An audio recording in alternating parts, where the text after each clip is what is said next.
Sagittarius, this is your week ahead astrology forecast by Astrology Motivation from Born Without Boundaries.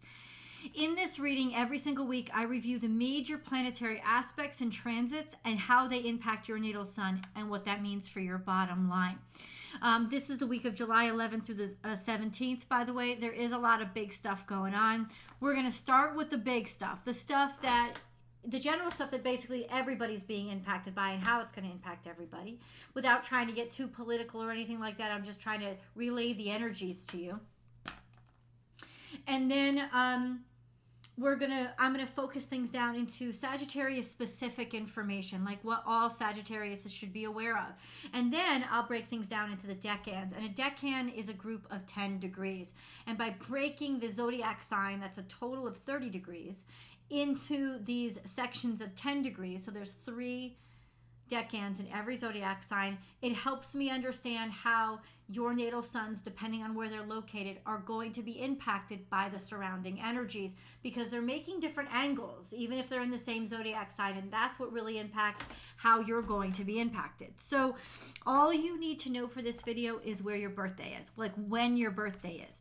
That's all you need to know, because I'll correlate the degrees and the decans to the range of birthdays that they're impacting. So you don't need to worry about anything but that. If you want to get really specific and get your natal chart, then go grab it. You could just search free natal chart, free birth chart, and there's a bunch of websites that do it for free. You'll need your birth date, your birth time, and your birth location. And then, you'll have your whole natal chart. You know exactly where your sun is located. But for now, hang with me, because all you need to know to enjoy this video is your birth date. Let's start out with the big stuff. There is some major stuff going on this week. Number 1, we have a new moon that's coming up on the 17th.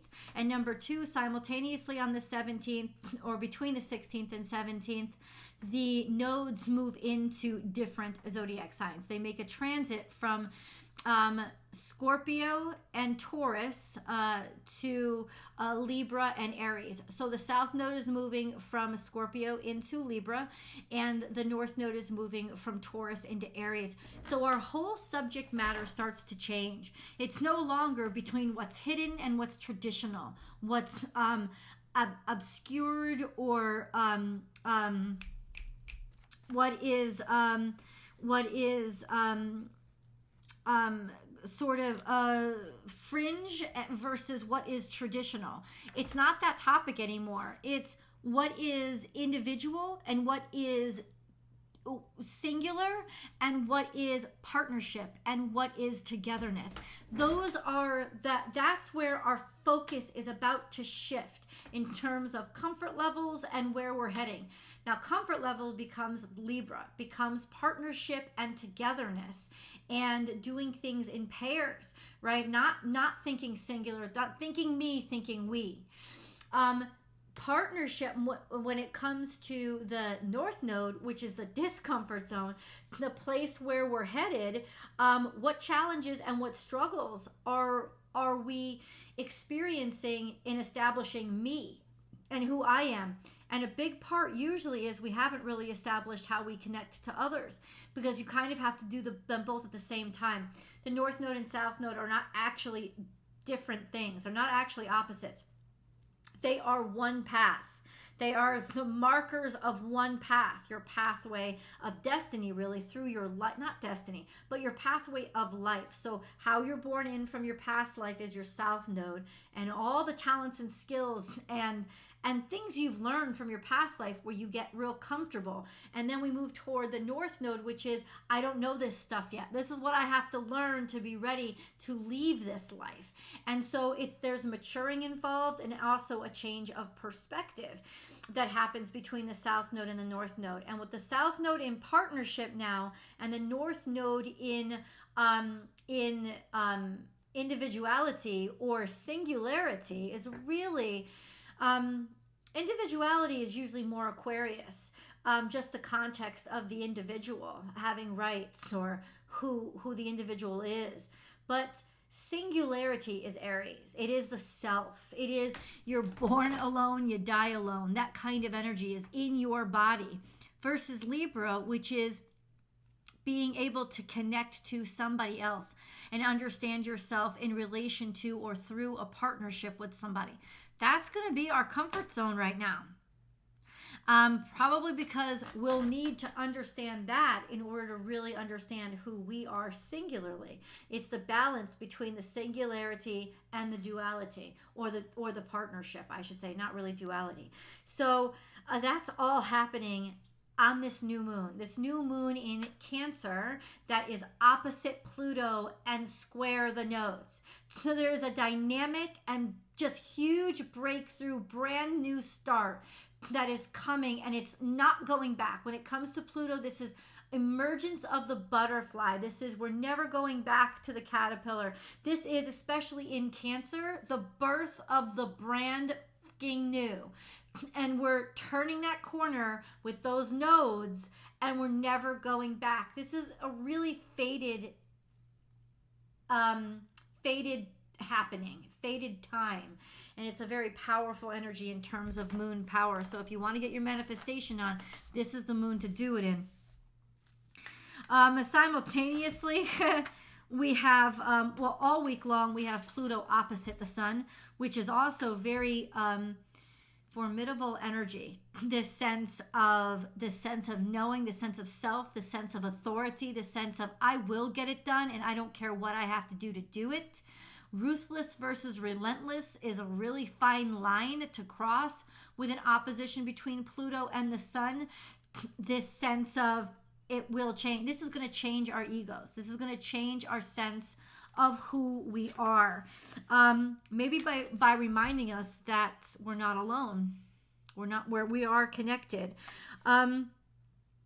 You also have still this week Venus conjunct to Mars, which is a very sexual energy, but with Mars now in Virgo and in opposition to Saturn, there is a restriction or a restraint that gets very frustrating. So there could be a lot of anger associated with our sexuality being held back, or our ability to express ourselves being held back.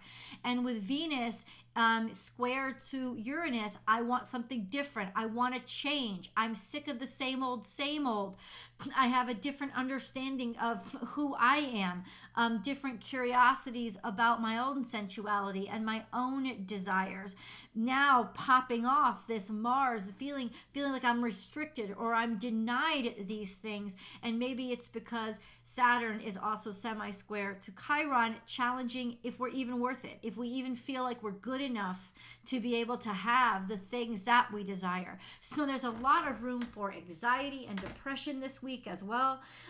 This is a huge, tremendous change of events that I'm not going to even try to predict, because I think with Pluto in Capricorn and the sun and moon conjunct in Cancer, this calls to the immaturity versus the maturity, the adult versus the child, who we were versus who we have created ourselves to be.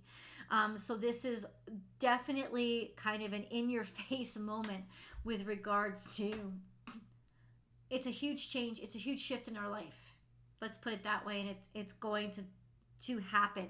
And in terms of global, this is a huge shift in human existence.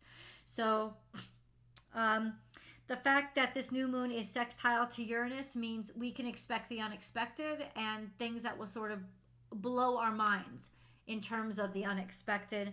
Also, Neptune is trine to this new moon. So mystery and creativity and psychic energy really coming through. This moon is pretty exceptional, I have to say. It's pretty exceptional. It's very powerful. All week long, I said Saturn is in opposition to Mars. Yeah, so I went over everything pretty much, but the full impact, I'm still waiting to see. I don't think it's going to be horrible. I think it's the tremendous jailbreak that we kind of needed. It will be tremendous, but it'll also be exactly what we needed to get our shit together. That's what I predict. Let's let's focus down into Sagittarius specific energy. In the zodiac sign of Sagittarius is what I look at. And I also look at your ruling dignitary Jupiter. So in the zodiac sign of Sagittarius, there's really nothing going on. There's no big planets or luminaries or asteroids, nothing major happening. And remember, I review the major planetary aspects and transits in these videos. Because to get into the minor ones would honestly be, it just would take too long. So ultimately, yeah, there's really nothing major happening in Sagittarius right now. Jupiter, what is happening? There's not much happening with Jupiter either. We have Jupiter at 11 degrees Taurus all week long. It is semi-square to Neptune, so there's a challenge here between optimism and delusion. A little bit of stubbornness when it comes to what we want to see versus what we could see, or what we're capable of seeing, or how we're capable of expanding, and maybe even a challenge to faith in general. But then we have a challenge to our morality and our faith our perspectives on faith. And then we also have, by the 15th, Jupiter is going to be square to Mercury, which can definitely lead to speaking too much, talking too much, saying too much, promising too much. Yeah, all of those things could be happening when Jupiter is, or also too much information, information that is overwhelmingly powerful. And since this is going to be happening during the full moon, this could mean overwhelming information coming through that a lot of us aren't really ready to handle yet. Okay, I'm just saying. Oh my God. This could be a very game-changing week, is what I'm saying. Let's go into the decan so I can talk more about you and how things are going to impact you. If you know that your natal sun is between 0 and 9 degrees Sagittarius, you are a Sag 1 because your natal sun is located in the first decan of Sagittarius. So that correlates to the November Sagittarius. As if you were on the Scorpio cusp, November 1st, 22nd, 23rd, that's you. Anywhere up through November 30th or even December 1st would be Sag 1. But usually Sag 2 begins in December 1st. So, but up through that point, definitely November Sagittarians, you are Sagittarius 1s. Your natal suns have a long-term sextile to Pluto. So this energy, any kind of dynamic change, or people just taking you seriously and not wanting to mess with you, this is going to work in your favor for the next couple of years. So be very grateful that Pluto's on your side right now. We also have for the next year a square to Saturn. When you bring dynamic change, you're going to get resistance from the laws and the establishment. So expect that this next year, especially when it comes to pushing yourself forward in your career, could pose a lot of challenges that are meant to make you stronger, but also are challenges. Let's just put it that way. If you are born at the cusp, which I just mentioned, November 21st, 2nd, or 3rd, your natal suns are also trine to Neptune, which means you are exceptionally creative right now. Exceptional creativity and exceptional breakthroughs and dynamic change going on inside of you. Definitely you're going to butt heads with the powers that be, which is that Saturnian square. But even that, squares are meant to release energy, challenge you so that you challenge the system and make actual changes through creativity and metamorphosis. So especially spirituality with all these connections to Pluto and Neptune. This week, your natal suns are trine to Mercury all week long, which means fluency and communication between your mouth, your head and your mouth, things coming out really clearly. This is a great time to take tests, to give interviews, to give presentations, to do auditions, to communicate, send out emails. This is an exceptional time. Those things will work out really well for you. And if you have to sign important paperwork, this is the week to do it. There's also, however, a square to Mars, which means you could feel like your energy is compromised. You could also feel a little bit more pop-offish and combative. And with the Mars's position right now with the opposition with Saturn, you could also be more pop-offish and get angrier. So it could behoove you to relax and use less energy and not take things so personally. So that's very difficult. Count to 10 before you react, and definitely don't take physical risks with your body.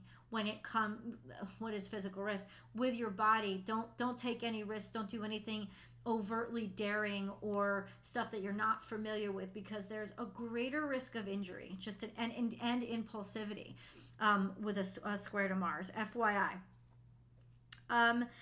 Now, so it's better to take action with words with that trine to Mercury than it is with your physicality, definitely with that square to Mars. Let's go on to Sagittarius 2s. So if your natal sun falls between 10 and 19 degrees Sagittarius, you are a Sagittarius 2. That correlates to Sagittarius birthdays between December 1st and 10th. So the first 10 or 11 days of December would be Sagittarius 2s. Your natal suns are semi-square to the south node and quincunx to the north node, even when the nodes change. So you will feel a thud when those nodes change. And this semi-square to the south node will then become comfort levels or discomfort with those comfort levels, something with your partnerships as the south node moves into Libra, maybe getting too comfortable with your comfort zones. And then we have the quincunx to the north node moving in Aries, this sense of frustration when it comes to being a standalone or wanting more independence. That could be as well. You have a long-term trine to Chiron, which means you are healing and finding inspiration through healing, especially through old physical wounds or past hurts or traumas that you've been through. This is a metamorphic time for you as you are starting to learn by accepting your traumas or your tragedies or your challenges and learning from them and being able to move on from them. This would have colored your past year and will continue to color your next year. But then this week you also have a quincunx to Jupiter, which is very frustrated energy, the sense of I want to move faster and I can't. So it is going to be a challenge for you to reel yourself in and not over exaggerate things. This is what you should look for, because this overstimulation or hyperstimulation that you could feel from Jupiter right now could really frustrate you for no reason, right? It's not going to actually inspire you or get you anywhere. So just be aware of that energy. Sagittarius 3s. You know what? Let me go back, because it could be stimulating you to make you realize you want change and you want something different and you want to explore more. So just by asking yourself, what is this frustration trying to tell me?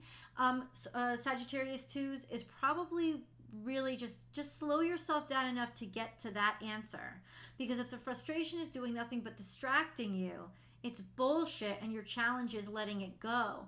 But if it's irritating you because you need something that you don't have, that's something that you have to acknowledge and figure out how to fulfill.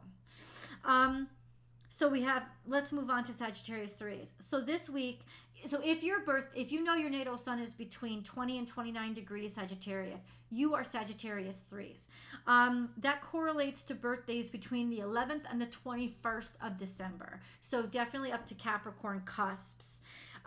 Your natal suns are in a long-term sextile to Saturn, so great opportunities this next year for work, for career opportunities, for getting things done, for doing things through the legal system. All of this, great opportunities, being seen as an authority or having people take you seriously as well. Great opportunity. There is a square to Neptune, however, so you could get easily distracted and focus might be a little bit more challenging to you.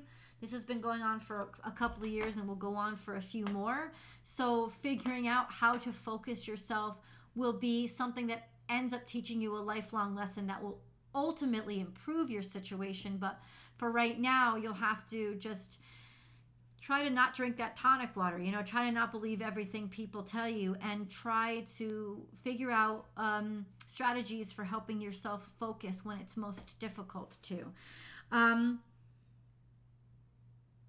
You have a quincunx to Uranus, which just means irritability coming up against the same old, and anything that challenges your right to be an individual will start to really frustrate you. This is for a couple of years. And then we have this week. Your natal suns are quincunx this new moon, so it is going to be excitable energy that supercharges you and frustrates you to change and make a dynamic change in your life.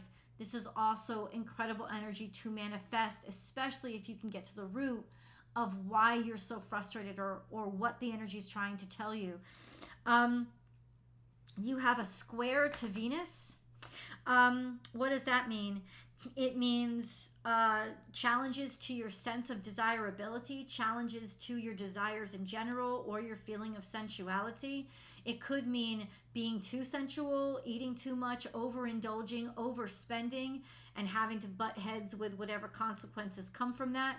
It could also mean that, well, it's definitely not a week to change your hairdo or change anything aesthetic to you. There could just come up with sort of frustrations when it comes to your romance life or your love life. Dating would not be recommended with a square to Venus. Just an FYI. And if you're in a current relationship, try to think of what it's trying to teach you instead of how irritating or irritable you or your spouse are with each other. This could cause, with a Venus still conjunct to Mars, this could mean that you want a change or you want to spice it up a little. Just an FYI. And then there's all week long, your natal sun is quincunx to the current sun, which means dealing with bouts of arrogance, dealing with bouts of what do I do when I don't feel good about myself, which means being frustrated or impacted externally by somebody else's ego, and that shit really starting to get to you. So it could be a very frustrating week in that respect. Count to 5, give yourself some self-care, and try to focus on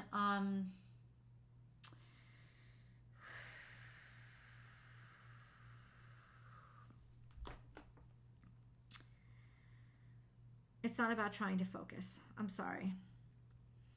It's about